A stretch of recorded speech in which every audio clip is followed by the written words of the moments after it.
And with that being said, Dr. Bashir Lahi, over to you. Thank you, Alex. Gary, are you ready? Yes, I am. Create in me a pure heart, O my God, and renew a tranquil conscience within me, O my hope.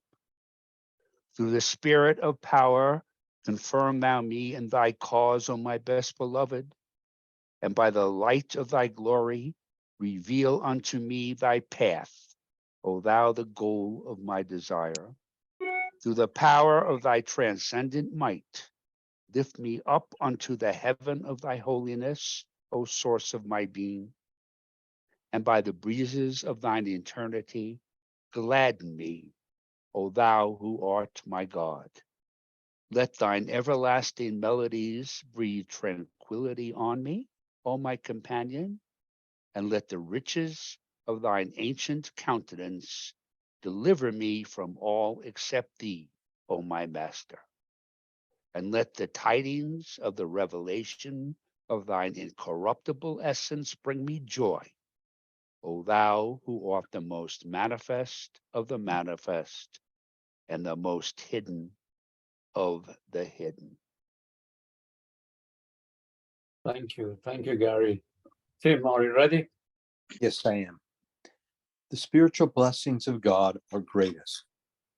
When we were in the mineral kingdom, although endowed with certain gifts and powers, they were not to be compared with the blessings of the human kingdom. In the matrix of the mother, we were the recipients of endowments and blessings of God, yet these were as nothing compared to the powers and graces bestowed upon us after birth into this human world.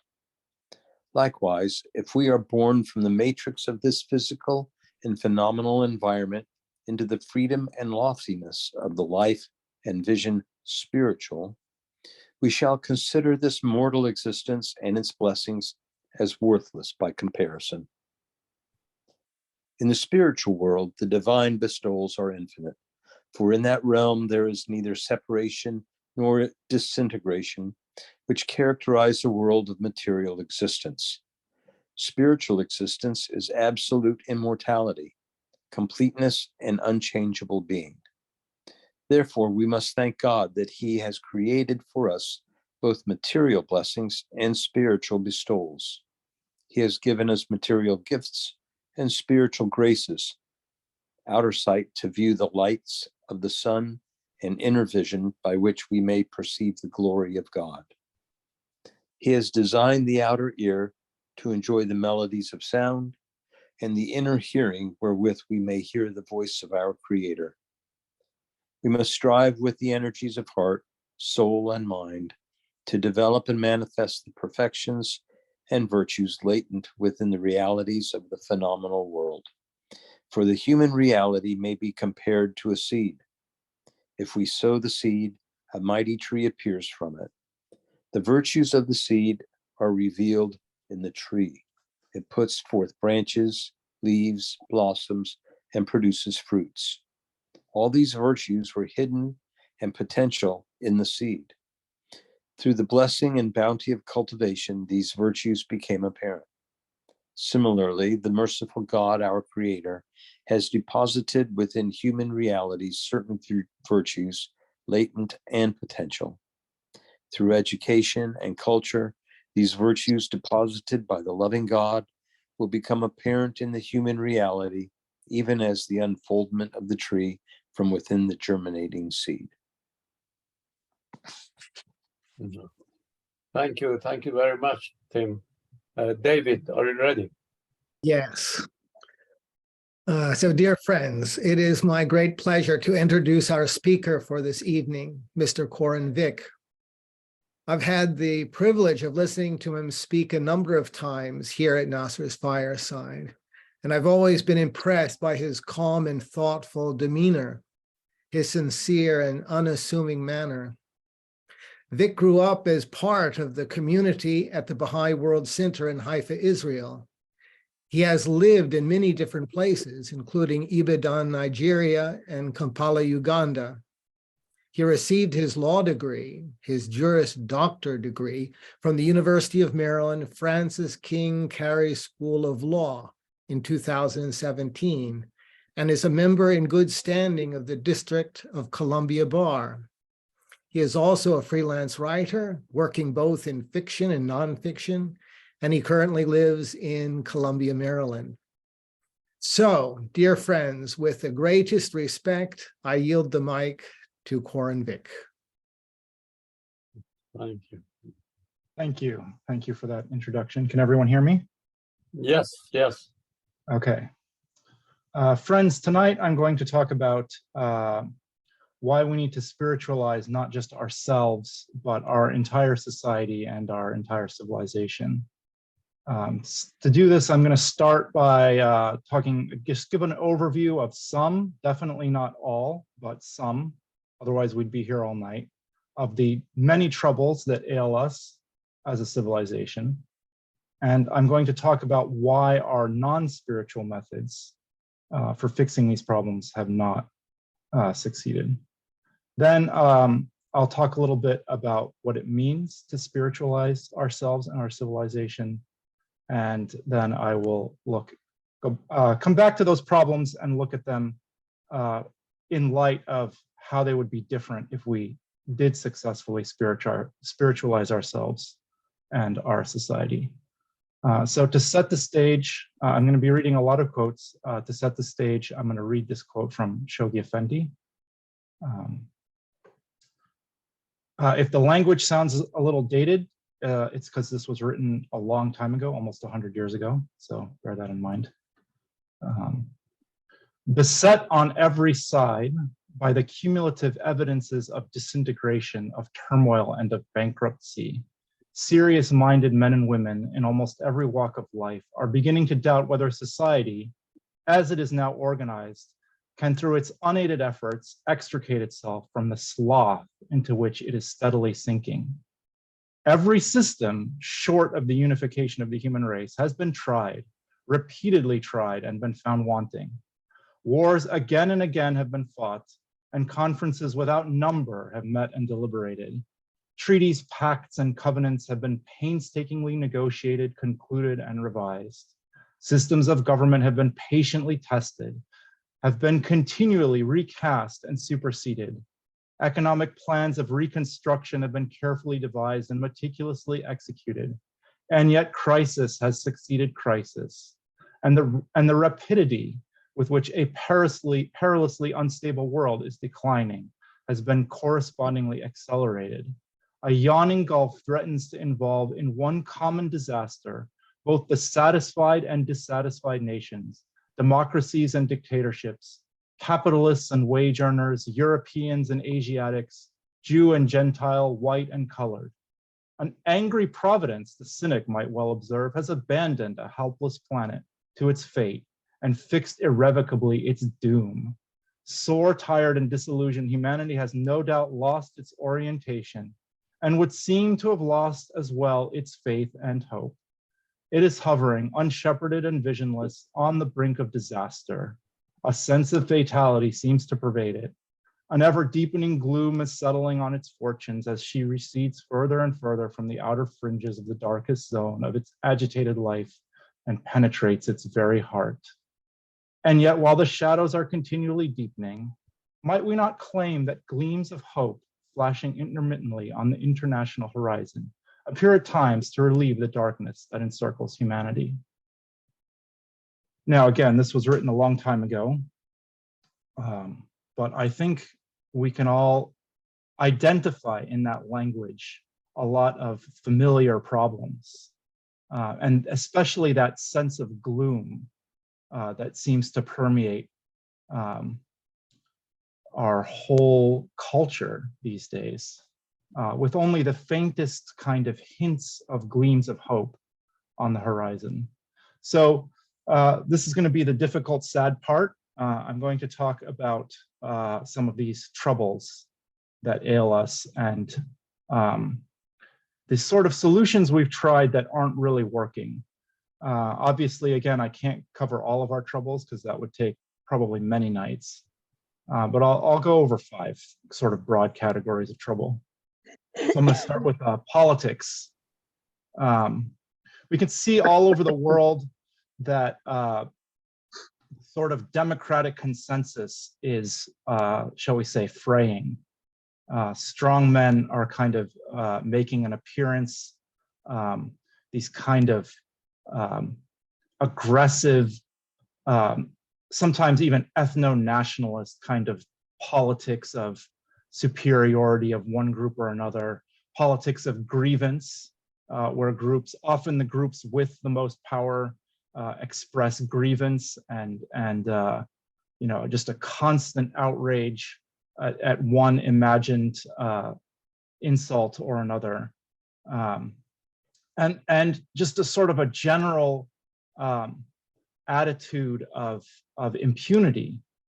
And the biggest fights, especially you can see that in this country, the politics at our legislative arena are really very stuck and kind of broken. Compromise has become very difficult. And so the sort of main arena of our political battle these days is in the courts. And you see on both sides of the political spectrum this idea that we just need the courts to make the right decisions, right in quotation marks, because they have different definitions of what that means. As long as the right kind of court cases come our way, then surely we will get what we want, and that will fix our problems.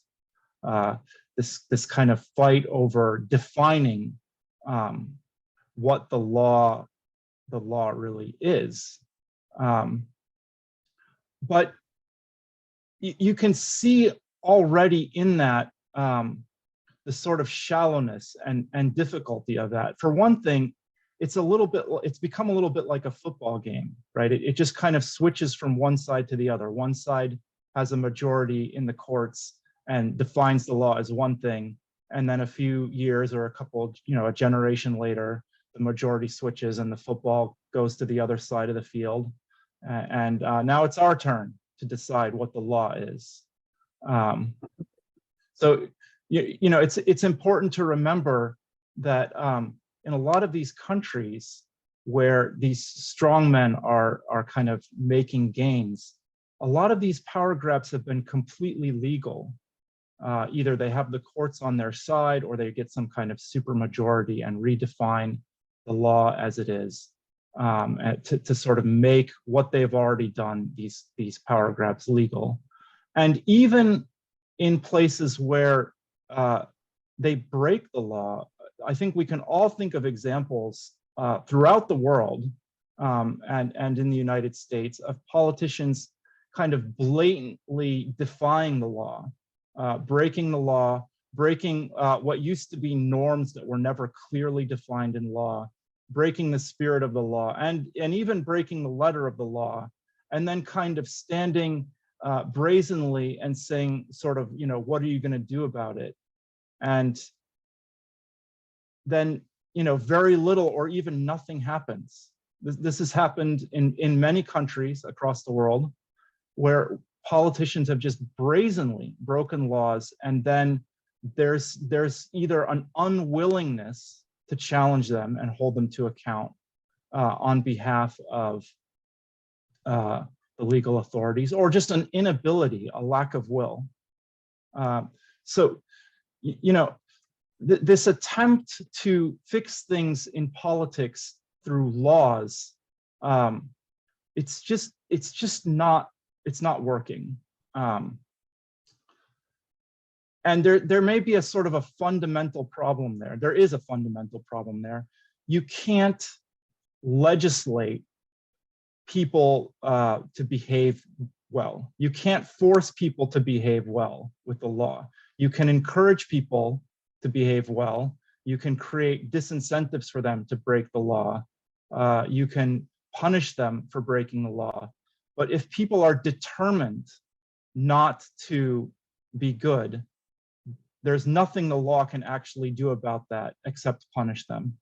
And just to bring this up, if anybody's ever read Lao Tzu or some of the old ancient Chinese philosophy about the law, this is something I wrote my thesis about in law school. So forgive me for nerding out about the law for just a minute. in ancient Chinese legal philosophy, this formal laws are really meant to be a last resort. And if you constantly punish the public and constantly kind of spy on them and pry on them and meddle with them, crime will actually increase, according to that philosophy. Essentially, if you treat people like criminals, they'll become more criminal. And we can see in this country, especially, if you're looking for any excuse to make criminals out of people, like to extract fines out of a population, we'll get back to that in a bit, then yeah, you're going to find more and more criminals, and sort of a disregard and increasing disdain for the law, which only encourages people to be more criminal. And if the law's a racket, then why should I follow the law? And if cops get away with crimes, then why should I follow the law, et cetera, et cetera. Essentially, what's missing here is a desire and a willingness on the part of people at all levels, whether it's the people who are supposed to follow the law or the people who are supposed to enforce the law, to be good. If they don't want to be good, they'll find a way to be bad. That's a simple way of putting it. Let's move on to healthcare. We've had a crisis in health in the last few years. I think that's an understatement, if anything. But even before the pandemic, we could see serious sort of strain on our health system. One issue that definitely made the news a lot was this kind of price gouging, if you want to call it that. For a while, insulin was costing thousands and thousands of dollars when it used to be affordable. It was suddenly unaffordable. The people that did that did not break the law. They simply looked at the spreadsheets and decided if they raised the price, they would make a lot of money and there wouldn't be anything anyone could do about it. And so they did. And at the same time, we have this emerging, genetic medicine. It's truly miraculous, the kinds of treatments that this genetic medicine can give us. But a lot of these treatments, we're talking hundreds of thousands or even millions of dollars for a round of treatment. How's anybody ever going to afford that? So again, this was not illegal. It was just, maybe not, with the best interests of everyone at mind. And what, one of the problems going into the pandemic was that there was a lot of bad will towards the medical industry, or, big pharma was kind of the term that got thrown around. And the medical industry didn't do itself any favors leading up to the pandemic, because they'd kind of gotten this reputation for that price gouging, and even for kind of like trying to invent illnesses so that they could then sell people a cure. There's a lot of debate as to whether some of these illnesses were invented or not, so I won't name any in particular because that's a bit controversial. But certainly the behavior of the medical industry, this like aggressive profit seeking, not necessarily breaking any laws, but certainly not looking out for the public good, led into the pandemic. And then because there was already such a skepticism about big pharma, this was a very fertile ground for all these conspiracy theories to flourish, and for people to not want to take the vaccines, because it was easy to, it was easy for sort of cynical, rabble rousers on the internet to tell people that the whole thing was a scam to make big pharma lots of money, because that certainly fit the profile of things big pharma had been doing for years. It was not, completely out of left field to suggest that, as kind of crazy as it was. And as a result, we had millions of people die in this country and around the world who could have vaccinated but decided not to. Now, I'm someone on the autism spectrum, if you couldn't tell. So there's probably nothing in the world that offends me and gets me going more than the whole vaccine causes autism, vaccine skepticism. That really makes me angry.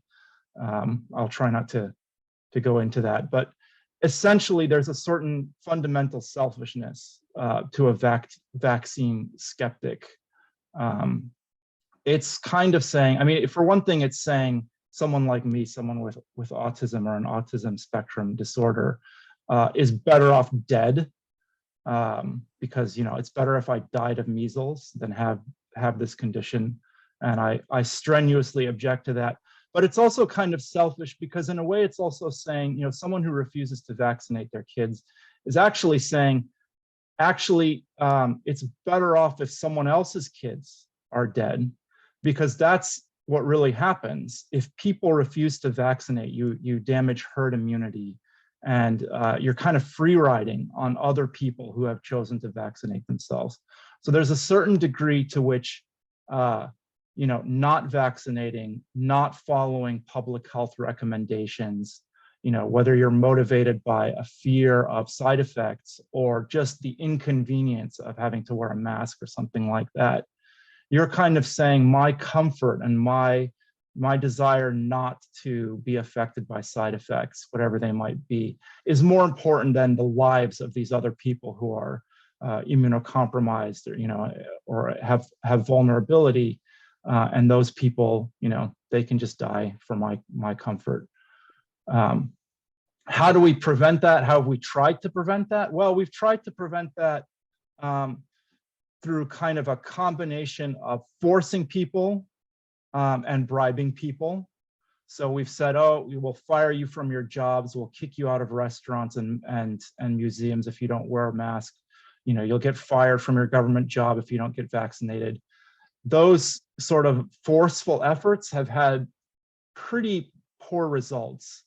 And maybe you could look to China as a test case for what happens when you're really forceful. They practically shut down the entire country for years. There's some very dramatic videos of people screaming out their windows for help because they were starving, having been locked down in their apartments for so long. And, you know, eventually they had to give that up. And the latest estimates are that, you know, something like 1 million or 1.5 million people have died when they just let all of those go. So America's kind of like unenthusiastic attempt to force people didn't work, and China's authoritarian attempts to force people didn't really work. It just didn't work. If people are going to adopt a selfish attitude towards public health or a profit-minded attitude towards public health, you can't stop them through force. Let's move on. Let's talk a little bit about the environment. I think it's safe to say we're in one of the warmest winters on record. It was 60 degrees today in February. We've had just, you know, unbelievably warm winter.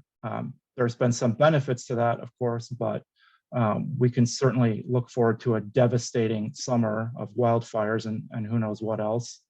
I won't belabor the point. We've had other speakers talk very persuasively and you know, touchingly about the environment. I think we all know what's happening. You know, the glaciers are disappearing. There are various glacier parks throughout the world. You know, the name of the park has a glacier in it where there's no glaciers anymore. Clearly, our economic system has failed us in this regard. This kind of devastation that's happened for profit. And a lot of our efforts to try and prevent that have really not worked very well. There hasn't been the political will to impose a lot of laws. And the latest kind of corporate effort to you know, adopt a certain level of responsibility for the environment, this sort of you know, ethical investing, these sort of green criteria and green certifications where companies say, oh, we get all of our energy from renewable sources and so on. But there's actually been quite a bit of scandal in the last few months, last year or so, about greenwashing is the term that's used. Basically, a lot of these schemes to sort of clean up have been kind of bogus. There's a lot of manipulating of the data, a lot of companies buying plots of wood in Scotland or pretending sort of to clean up their act, and really kind of twisting the system and finding every loophole that they can. And that's what happens. I mean, people will find loopholes. Again, if you have a lot of people, well, you can also look at this on the individual level, how hard it is. We all know about our carbon footprint. We all know that driving a lot, flying a lot, buying a lot of disposable goods and things, it's all bad for the environment, but it's very hard to not do that. It's hard to be an ethical consumer in capitalism. It's very hard.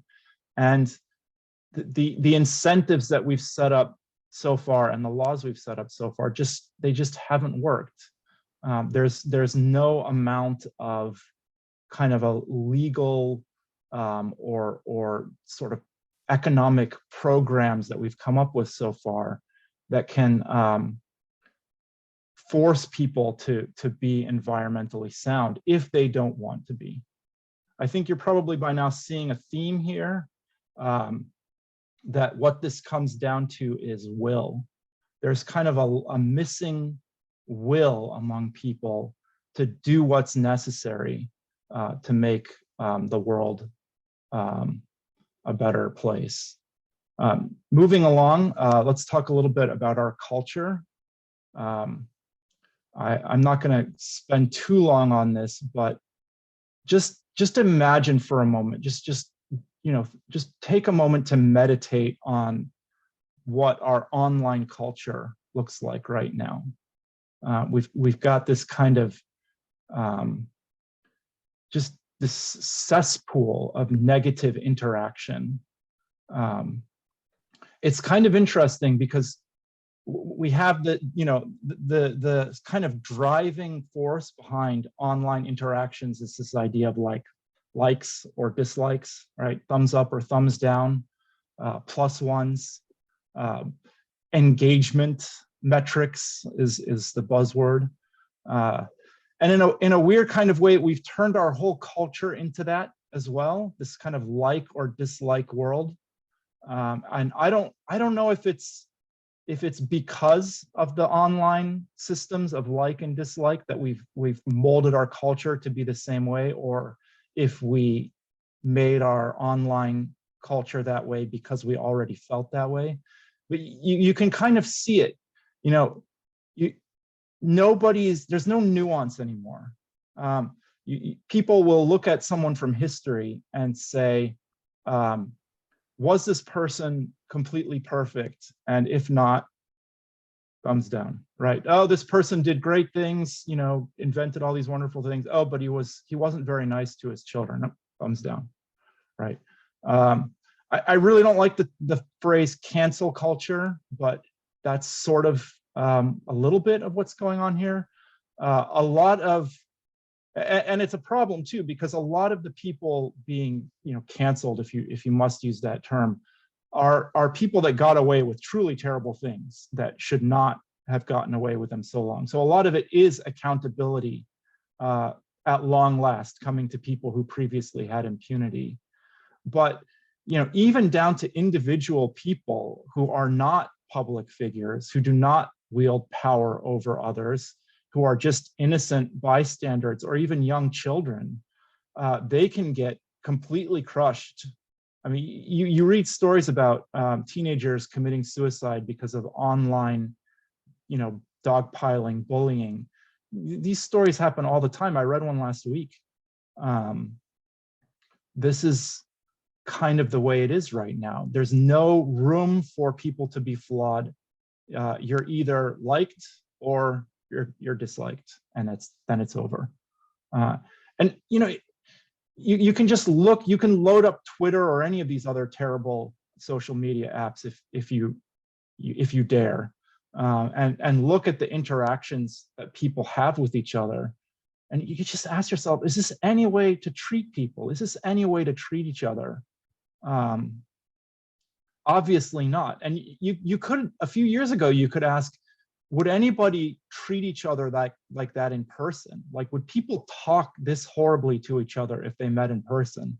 And a few years ago, you might have said, no, they would never, this is because of online anonymity or something. But actually, increasingly, people are kind of talking like this to each other in person. You see all the time, people, I think airlines kind of bring out the worst in people. You see all the time people on airlines or in restaurants just having a complete freak out and treating these poor employees as if they're in some kind of online interaction where they can throw out all the normal rules of politeness. And there's no law. I mean, here, these other categories I've talked about, laws or attempts to force people to behave themselves. Here we have nothing. I mean, people get banned from social media or something if they misbehave, but that's about it. There's really nothing, no effort to stop people from treating each other terribly online, almost no effort at all. And increasingly in person, those kind of rules were never laws, but like informal rules we had about treating each other politely and not doing certain things, not saying certain things. Those rules have kind of fallen apart too. So there's kind of nothing enforcing, those old traditional politeness, common decency, or even just not saying anything at all. That's also an option that people are increasingly not opting for. And so it's no wonder just people are so stressed out and so, on edge all the time. To see these kinds of interactions around you all the time, it's really, really quite terrible. And lastly, I will move to talk a little bit about racism, prejudice. Again, I won't go into tremendous detail for a couple of reasons. One, I don't want to open up traumatic, I don't want to re-traumatize people. There's been some very traumatic things that have happened recently. You may have seen video or followed some of the trials over the last, unfortunately, several years. It's really pretty unbearable and pretty awful. I want to remind people, especially Baha'is, that Shoghi Effendi referred to the challenge of racism in America as the most vital and challenging issue that America would face, and that he warned us that the consequences of not addressing it would be, just unimaginable disaster and violence, which we are seeing. The cost of our racism in this country is measured in the blood of innocents that are killed all the time. And again, these are in spite of our laws. Our laws are failing to prevent this. And in many cases, our laws are protecting the people who are carrying out these racist attacks. Clearly, the law has failed us in this regard, and for all the talk of changing these laws, bringing some accountability and things like that, it's really had very little effect. So far, that's largely because there hasn't been enough political will to enact some of these laws. But I think if we were to consider how ineffective some of our laws have been in solving these other problems I've talked about, I'm not sure that good laws are important. They're necessary, but they are not sufficient for people to behave themselves.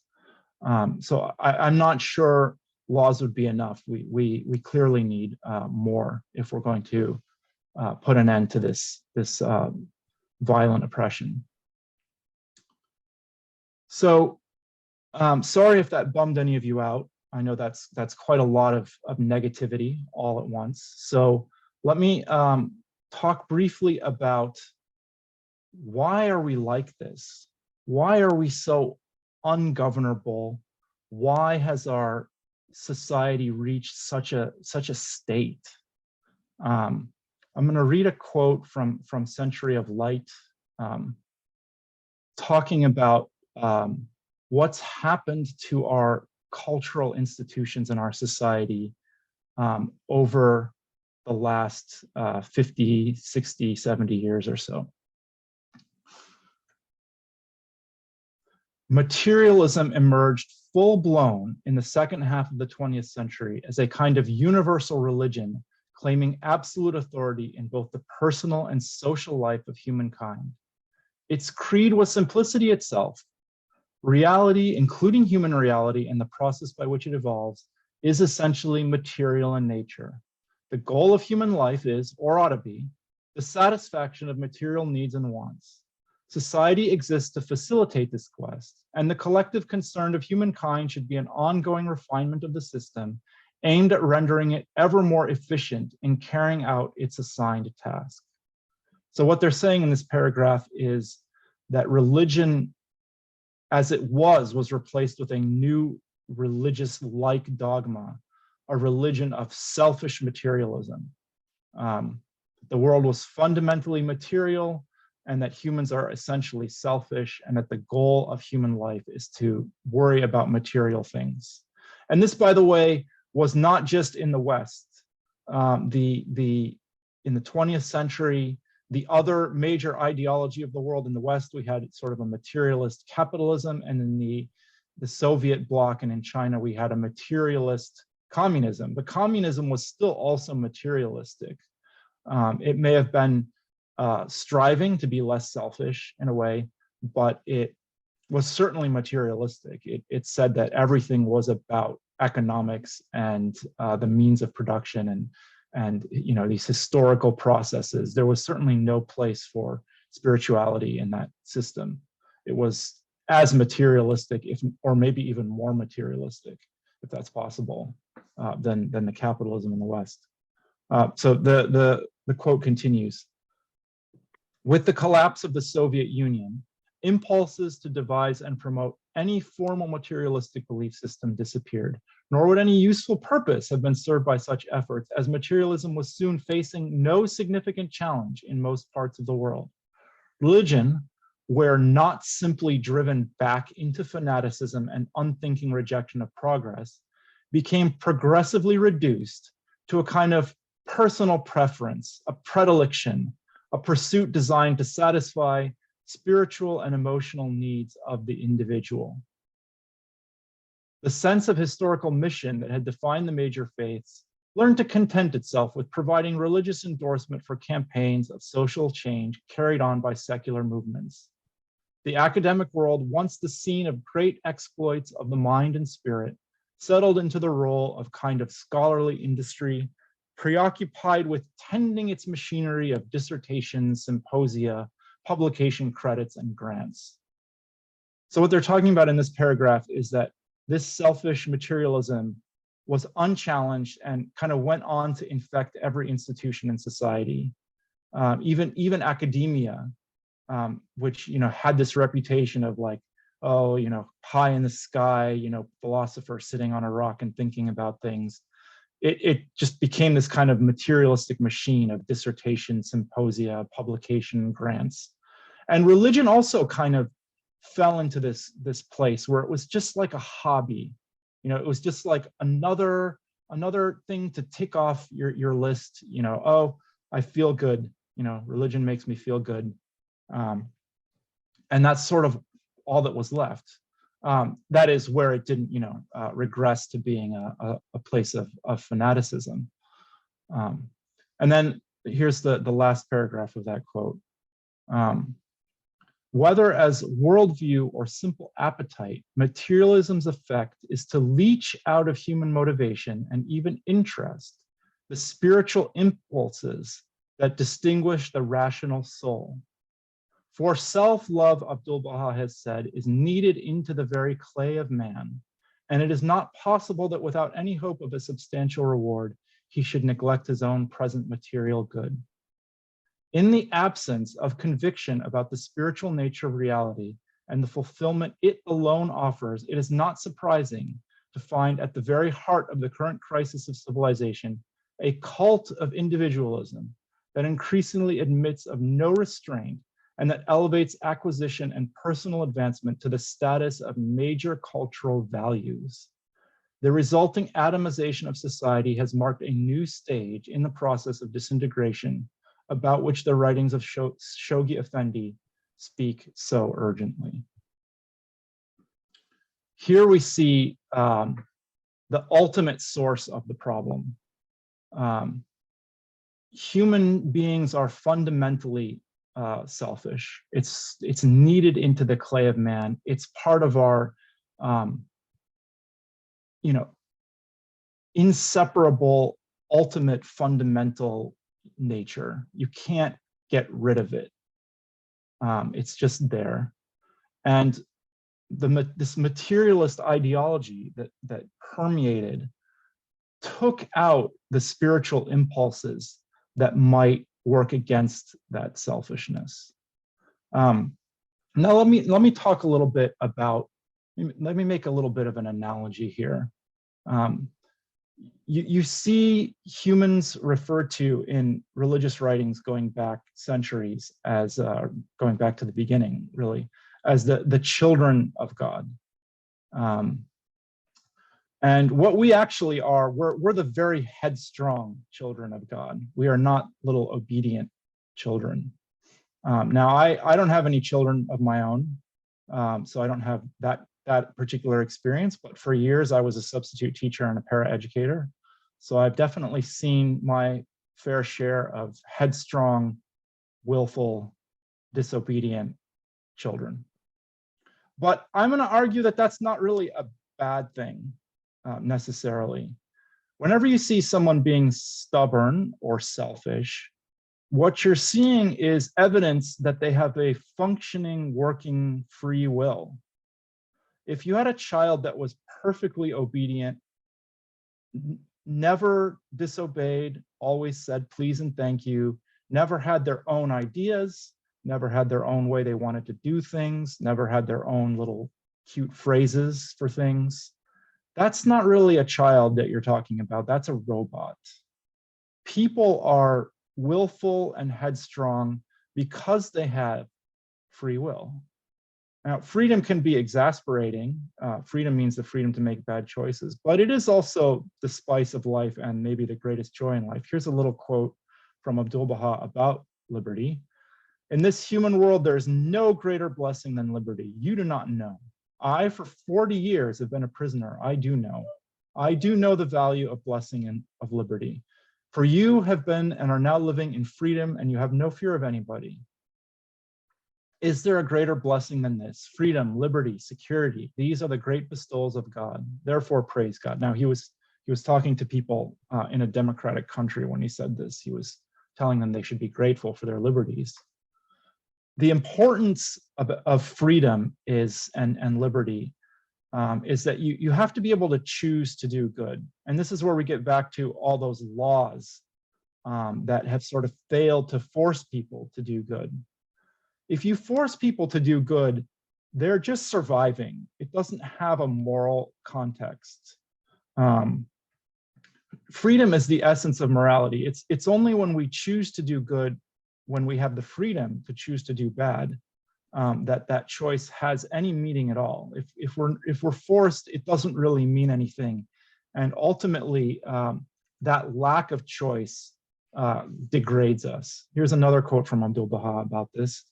Man reacheth perfection through good deeds, voluntarily performed, not through good deeds, the doing of which was forced upon him.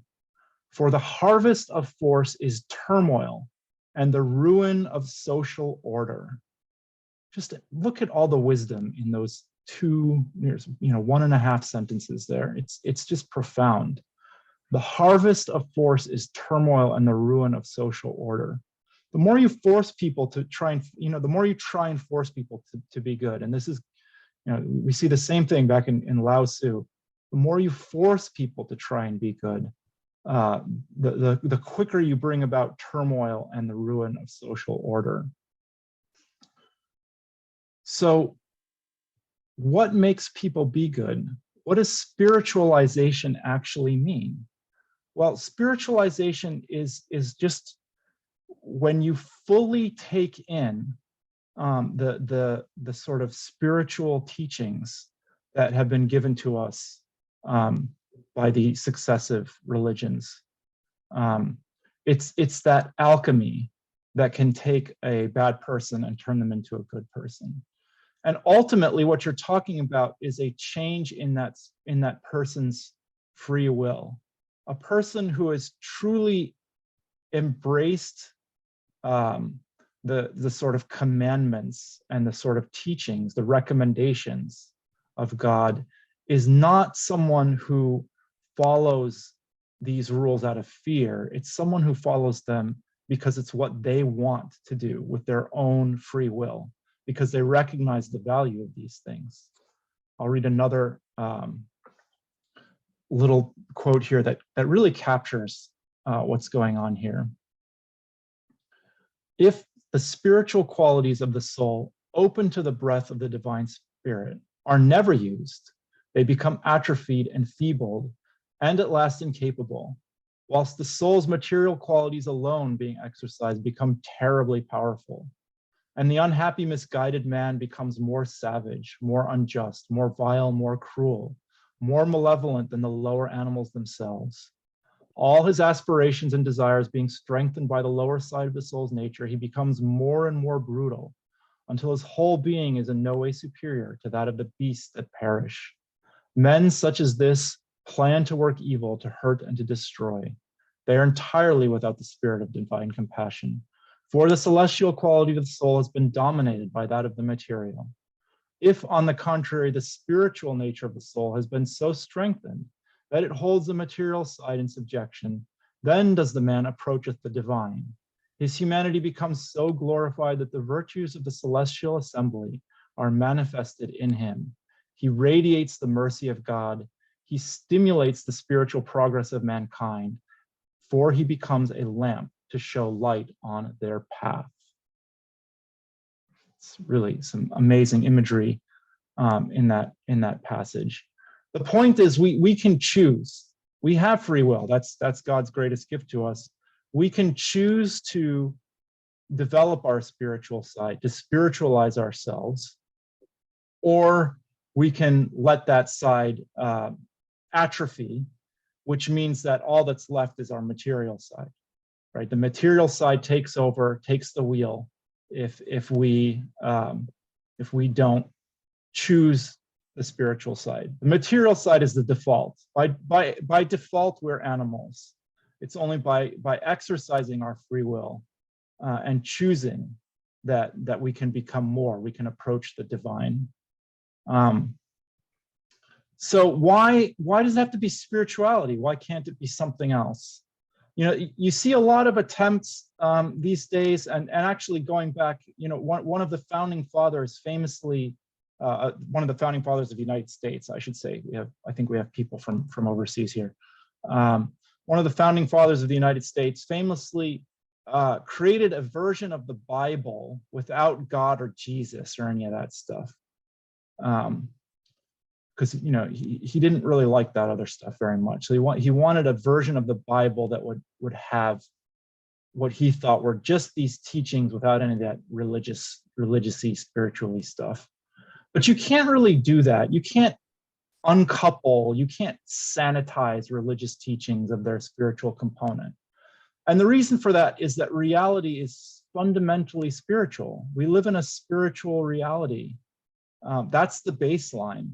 Trying to work in what's ultimately a spiritual reality without spirituality, you can't do that. You can't work without the fundamentals and expect things to function. You know, that would be like trying to do physics without any mathematics, or you know, trying to fix your health without ever considering your diet, or you know, if you tried to navigate around the world on the assumption that the world was flat, you know, all the equations would come out wrong, and you'd get lost. The world is round, and you have to accept that fundamental reality about the world if you're going to not get lost in it. Here's a little passage from Abdu'l-Baha's writings about that. This present life is even as a swelling wave or a mirage or drifting shadows. Could ever a distorted image on the desert serve as refreshing waters? No, by the Lord of Lords. Never can reality and the mere semblance of reality be one. And wide is the difference between fancy and fact, between truth and the phantom thereof. Know thou that the kingdom, capitalized, the kingdom, the spiritual kingdom, is the real world, and this nether place is only its shadow stretching out. A shadow hath no life of its own. Its existence is only a fantasy and nothing more. It is but images reflected in water and seeming as pictures to the eye. Now, this shadow analogy is one that's been used a lot over the course of history, and it's a very powerful analogy. The spiritual world is the real world. The material world is a shadow of the spiritual world. And just like shadows, if you try to navigate the world by only looking at the ground and only looking at the shadows, you would bump into a lot of things. You'd be crashing and tripping all the time. And that's what's happening when we try to navigate what's fundamentally a spiritual world using only material means. We're just looking at the shadows and trying to follow the shadows. The utterance of God is a lamp whose light is these words. This quote, this is what it'll look like if we were to fully spiritualize. This is the standard we need to have and we need to apply to society. Let me start over. The utterance of God is a lamp whose light is these words. Ye are the fruits of one tree and the leaves of one branch. Deal ye with one another with the utmost love and harmony, with friendliness and fellowship. He who is the day star of truth beareth we witness. So powerful is the light of unity that it can illumine the whole world. The one true God, he who knoweth all things, himself testifies to the truth of these words. Exert yourselves that ye may attain this transcendent and most sublime station, the station that can ensure the protection and security of all mankind. This goal excelleth every other goal, and this aspiration is the monarch of all aspirations. Now, time is moving along rapidly as it does. So what I'm going to do now is I'm going to go back to those 5 categories of trouble that I spoke about earlier and just read some of the Baha'i writings on each of them so that we can get some idea of how those things would be different if we spiritualized our society, if we took these values and changed our will, not just as individuals, but as our whole society, and thereby transform those things so that we wouldn't be bumping around in the shadows, but we're actually walking around in the light. So if you want to know about how politics can be made more spiritual, you should read The Secret of Divine Civilization by Abdul Baha. It's a whole book about this. It's personally my favorite book in the Baha'i writings. I know everyone's got one. I'll just read one paragraph from there for this. Next in rank, this is what it would look like if we had politicians who were thinking in spiritual terms, thinking about humanity as one, instead of thinking about their own selfish interests. Next in rank are those eminent and honorable ministers of state and representatives who place the will of God above their own, and whose administrative skill and wisdom in the conduct of their office raises the science of government to new heights of perfection. They shine in the learned world like lamps of knowledge. Their thinking, their attitudes, and their acts demonstrate their patriotism and their concern for the country's advancement. Content with modest stipend, they consecrate their days and nights to the execution of important duties and the devising of methods to ensure the progress of the people. Through the effectiveness of their wise counsel, the soundness of their judgment, they have ever caused their government to become an example to be followed by all the governments of the world. They have made their capital city a focal center of great world undertakings. They have won distinction, attained a supreme degree of personal eminence, and reaching the loftiest heights of repute and character. Now, the reason he's talking in the past tense is because these people have existed, and they still exist here and there.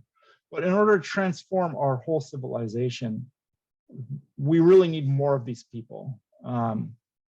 We need a lot more of these people. We can't just have a few lights here and there. what you see here in that passage is, and this will be the theme throughout all of these, is you have individuals who are embracing a global perspective, not just a selfish perspective. And it's spirituality that lets them do that. It lets them overcome their material self-interest. And, you know, by seeing God in the people around them, they are able to, you know, value the needs of the people around them even more than their own needs. So you see in that passage, ministers who are content with a modest stipend and, you know, working day and night to raise the science of government to new perfection, not people thinking about their fame or their power or their wealth, which we have entirely too many of in our current political environment around the whole world. Now I'll jump over to healthcare. The very next paragraph in Secret of Divine Civilization talks about, well, what we would now call scientists, and what would be.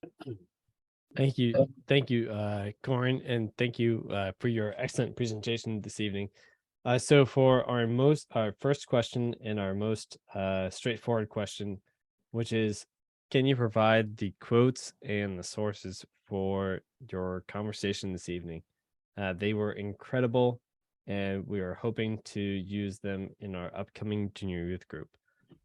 So for those that are looking, how can we access everything that you referenced this evening? I have them all here. I don't know what the best way would be to distribute them. Does anyone have any ideas of how I could? Yeah, if you just, so for those in the future that are watching this, if Corinne, after this conversation this evening, we can connect and I'll share your slides as part of our what we publish on YouTube. So those that are watching on YouTube, you're going to see this and it'll be in the description. Okay.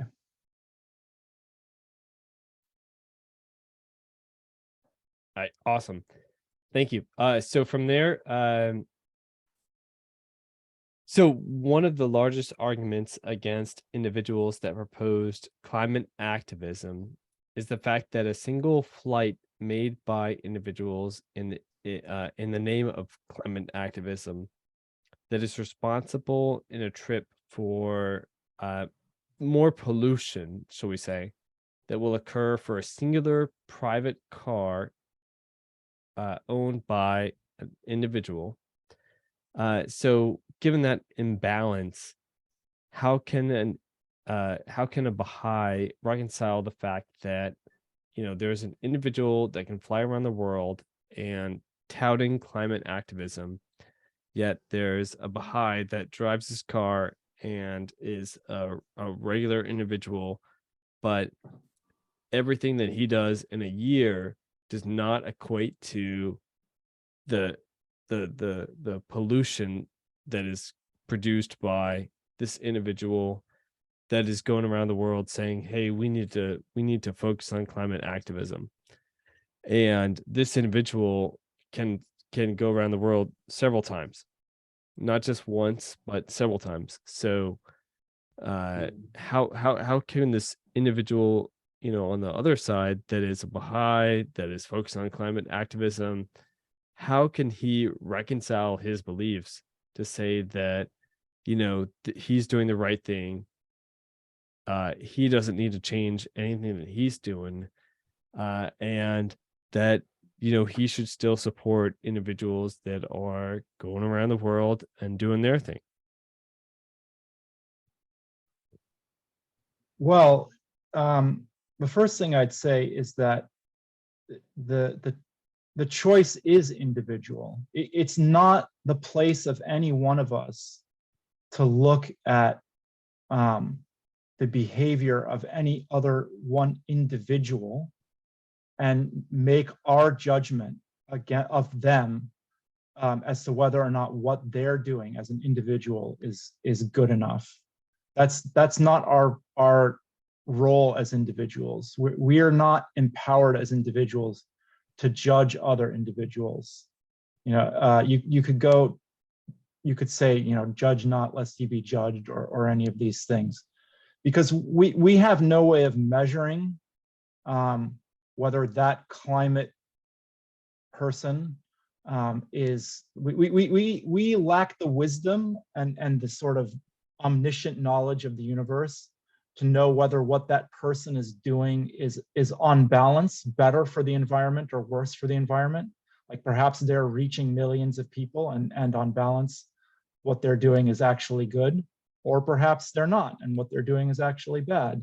And does it also matter that there are, you know, other people flying around the world all the day, you know, all the time, you know, executives and people who are not doing anything for the climate and still generating 1 million times more carbon, literally, than the average person? I don't know. It's not our place to really judge that, because it's not our place to be able to measure it. We can never know what good or ill another person is doing. All we can really do is focus on ourselves and try and do as best as we can for ourselves. And you know, if we must talk to someone else about the impact they're having on the environment, you know, the best way to do that is by example. If we have to talk about them, we can't do it in a confrontational way, because you know, fundamentally, what's missing in the world is a sense of unity, and you can't create unity through disunity. Like, you can't attack someone into unity. You can't personally insult someone in a way that makes them embrace unity. So if you find yourself in a position where you absolutely, and this goes for not just the environment, but anything, where you absolutely feel like you have to talk to someone about some behavior that they could change, that is a great weighty responsibility on you, because you have to do that in words, to quote, you know, as mild as milk. And maybe you should not even say anything at all.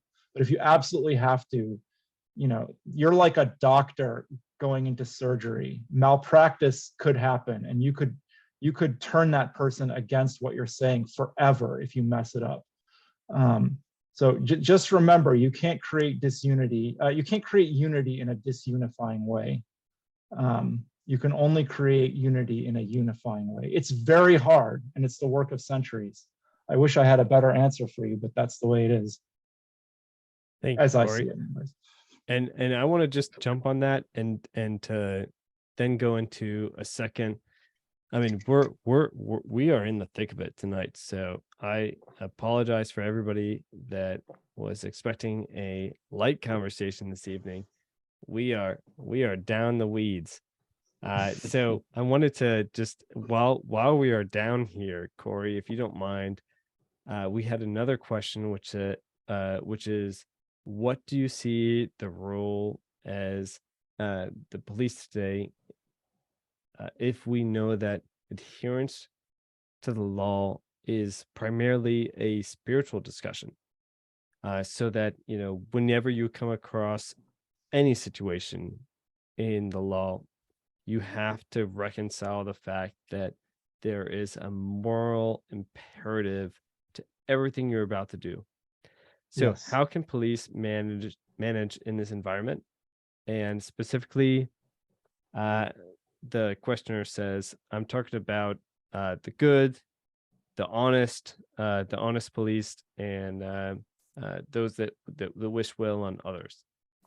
I know that's a super heavy topic, so if you just want to touch on just a portion of that as to how can individuals that are morally focused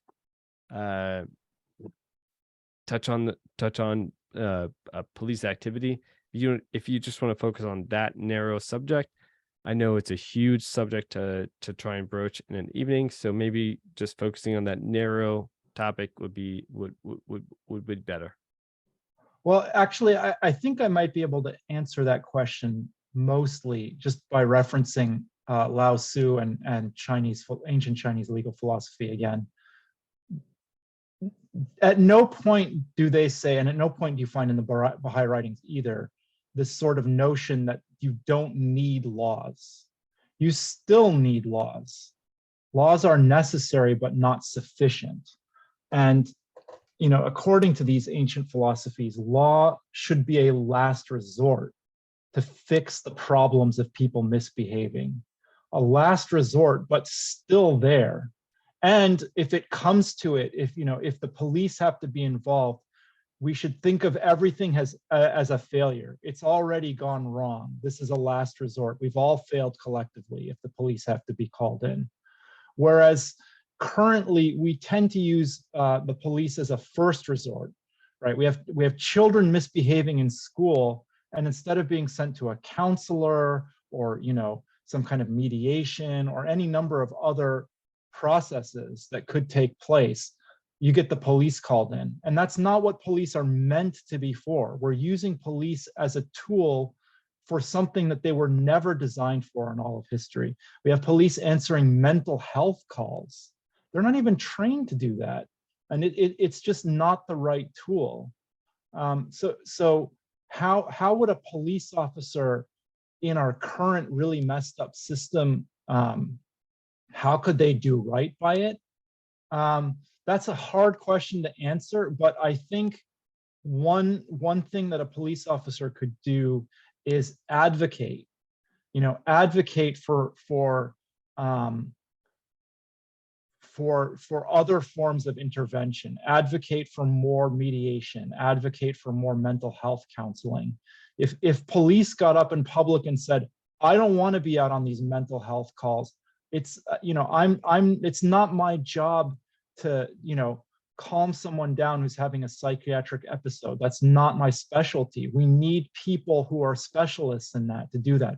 I don't want to be called out to a school for a misbehaving school child. That's not what police are for. That's what teachers are for. That's what parents are for. That's what guidance counselors are for. Please don't use me to discipline school children. I think if more law enforcement people were more vocal about what they feel is appropriate and right for them to be doing, you could move more in the direction of where police are only being called out when it is a last resort. Like if someone's robbing the bank with guns, that's not the time for mediation. You need the police. The police have to be there. The law has to be there. So no one, well, I'm certainly not, and I don't think anywhere in the Baha'i writings anything would say you can abolish laws as long as people are spiritual. You still need them there. The point is they're never going to work all that well if people aren't spiritual. So I hope that's at least partially answered the question. Thank you, Corinne. And Dr. Beat, that concludes our questions for this evening. I'll turn it over to you. Thanks again. Thanks, everybody. Charles, Carolyn, are you here, please? Are you there? Please. All right. O God, O thou who hast cast thy splendor over the luminous realities of men, shedding upon them the resplendent lights of knowledge and guidance, and hast chosen them out of all created things for this supernal grace, and has caused them to encompass all things, to understand their inmost essence, and to disclose their mysteries, bringing them forth out of darkness into the visible world. He verily showeth his special mercy to whomsoever he will.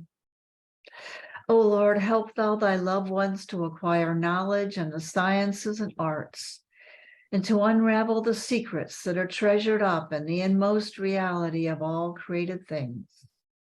Make them to hear the hidden truths that are written and embedded in the heart of all that is. Make them to be ensigns of guidance amongst all creatures, and piercing rays of the mind, shedding forth their light in this, the first life.